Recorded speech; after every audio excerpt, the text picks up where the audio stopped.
ભાદરકાની સમ્રાટ ઓલું તને સાંભળે બોલો આપણે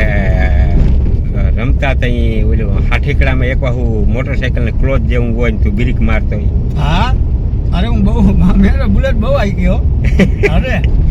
લાંબો હાઠીકડો હોય એક વાર ઓલું બેલાકડું હોય ને આમ દબાવીને તું ક્લોઝ કરતો ખબર આમ કર એક દી ભીમભાઈ ભેડાની હોટલ હતી સમજો મારા બાપા એ મને કઈ આટાના દૂધ દેતા એ દૂધ લેવા મોકલો સમજો મારા બાપો કે શા કરું ને દૂધ લઈને મારી દીકરો કે ભીમભાઈ એટલે જાય મેં કીધું કે આટાના નાખે ને તો કરિયામ નાખે ને રૂમ દઈને ભાગ્યો સમજો બુલેટ ઉપાડી અને મને ખબર નહીં દૂધ લઈને પાછો આવતો હતો ને હાંડીઓ ઉભો હતો બર્તન નાખવા આવ્યો અને હાંડીઓ બરાબર ઉભો હતો સમજો કે હાંડીઓ વસારે ગરકી ને એમને ગ્રુપ દઈને નીકળી ગયો હું દઈ દઈને તો ખબર પડી કે આ હાંડીઓ આવ્યો એટલે સારું છે આમ પાપ કોળા હતા ને એટલે હું નીકળી ગયો કે ખરો તો સંભાળી જાય ને તો ખબર પડી હાંડી એમ કહીને હું એ ના કર્યું બોલ બે પગો સાહેબ નીકળી ગયો મજા આવતી હો મજા આવતી પછી નીકળીને ઓલો ખૂંચો આવ્યો ને તો એ મને ખબર પડી માથામાં કે આ તો હાંડ્યો બધા દાંત કાઢીને બેઠા હતા મને કે સમ્રાટ શું કર્યું કે હું કામ ને મને ખબર નથી મને કે હાંડ્યો હતો કાકા કે પાટું માર્યો હતો હેર કોઈ દીધો નીકળી ગયો દરવાજા કે હું કે મને એમ છે ગેટ આવી ગયા મને કે ગેટ નતો કાકા હાંડ્યો સમ્રાટ આ તારે આંખું વહી ગયું આંખું હા આંખું વહી ગઈ તારા કેટલાક વર્ષ થયા છે આમ હાવ સુરદા ટૂંકમાં પૂછતું નથી એટલે એના કેટલા વર્ષ થયા એને લગભગ એમાં ને કે મારી 15 વર્ષની ઉંમર હતી ને પછી મારે નસ તકલીફ થઈ એમાં સુકાઈ ગઈ સમજો બાકી 12 વર્ષનો હતો ને 12-13 વર્ષનો હતો ને એનું ભણવા જતો તઈ તો આપણે ભેગા જતા રમતા ત્યાં નાકામાં હા ચાલી મને 15 વર્ષથી 18 વર્ષની ઉંમર થઈ ને પછી મારે નસની તકલીફ થઈ તો આમ કાવડ ને ફેરવતો તો આમ અઠેઠો આવી જાય કે આ ગલીમાં જાવ ઘરે ઘરનું કરી લઉં આપણા ગામમાં મને કહેવાનો ના આવે ભાઈ દયા કહેવાય સમ્રાટ ભગવાનની આપણા ગામમાં ગમે ને તું રાજ એમ કે આ ડેલી આમ એ મનું ત્યાં જઈને ડેલીમાં થાપું મારું બીજી ડેલી ના ગોતું ભાઈ હે હા વારે વાહ સમ્રાટ આ ઘોડી બરાબર થઈ ગઈ ને હા શું છે ખબર છે શું છે આ ઘોડી પાવડો હા પાવડો તો ઠીક પાણી વારતો નહીં ઘોડી ના હોય શું કરું કઈ મરી તો ના જવાય માર દઉં તારે જોઉં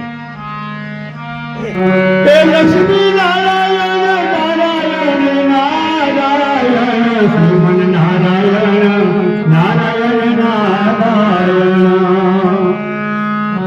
કૃષ્ણ ગોવિંદ હરે મુરારી શ્રીનાથ નારાયણ વસુદેવા શ્રી કૃષ્ણ ગોવિંદ હરે મુરારી શ્રીનાથ નારાયણ વસુદેવા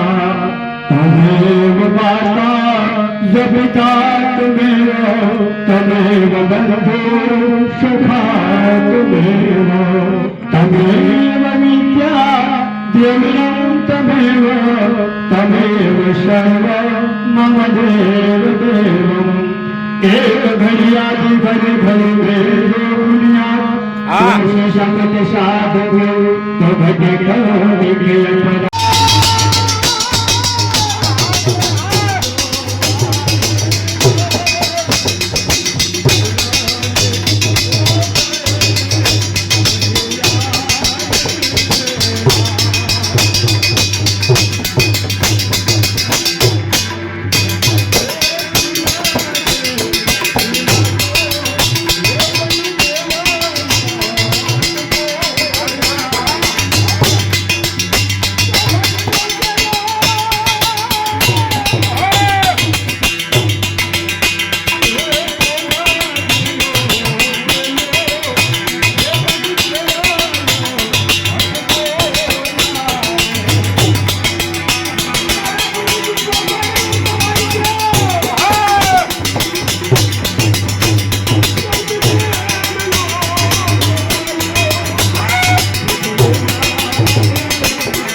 શૈલેશ્વર મહાદેવ નમઃ પાર્વતીપતિ હર હર મહાદેવ મહાદેવ મહાદેવ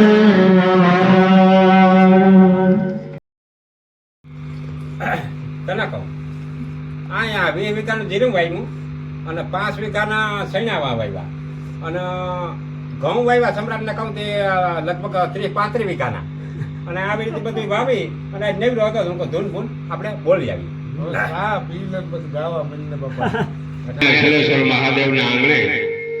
આપ બધાય પધાર્યા છો. ખૂબ ખૂબ આનંદથી આપણે ધૂન દર સોમવારે કમલેશભાઈ ધૂન આપણે બોલીએ છીએ હે અને ખૂબ આનંદથી અને સમ્રાટભાઈ એવા એટલે વધારે આનંદ છે. તો સમ્રાટભાઈનો ખૂબ ખૂબ આભાર. અને એક વાત જાણો છે મામા, અમારે આ કોઈ કડી આવડતું હોય કાલી ઘેલી ભાષામાં ભગવાનના માતાજીના નામ લેતા હોય, બાકી મરી જાવ કઈ મામા ભેગું નહીં આવે.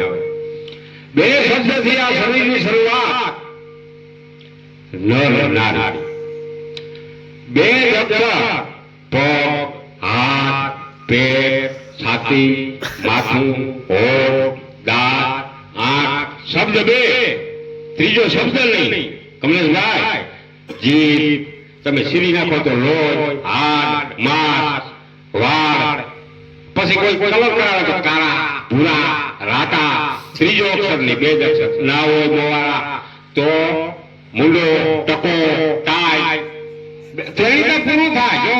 સવાર, બપોર અને હાય. દીપૂરો, શિયાળો, ઉનાળો અને ચોમાસું આખો વરસ. બાળપણ, યુવાની અને બુઢાપણ આયુષ્ય ખતમ. કોઈ પૈસા ઢગલા કર્યા હોય તો પીડા રહીએ, ગુનાના ઢગલા કર્યા હોય તો પીડા રહીએ.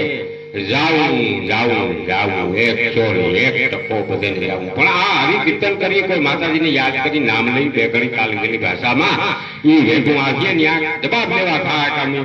આ કરતા.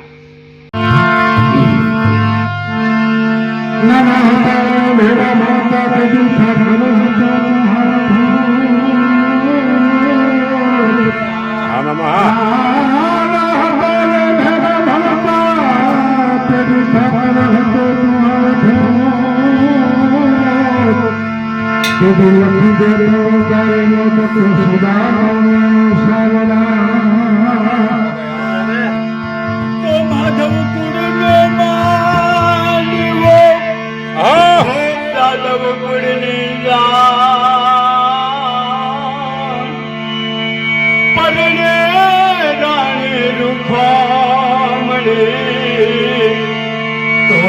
આવે મારો દિનો ના કમસન થારી કર હરી હા હે ભાષે સોમતી માત તીર સે રાની રૂખમણી તમે આવો ભોલે ભગવાન તીર સે રાની રૂખમણી તમે આવો ભગવાન સુદામાજી દ્વારી કામનો મે આવ્યા રે દર્શને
ભગવાન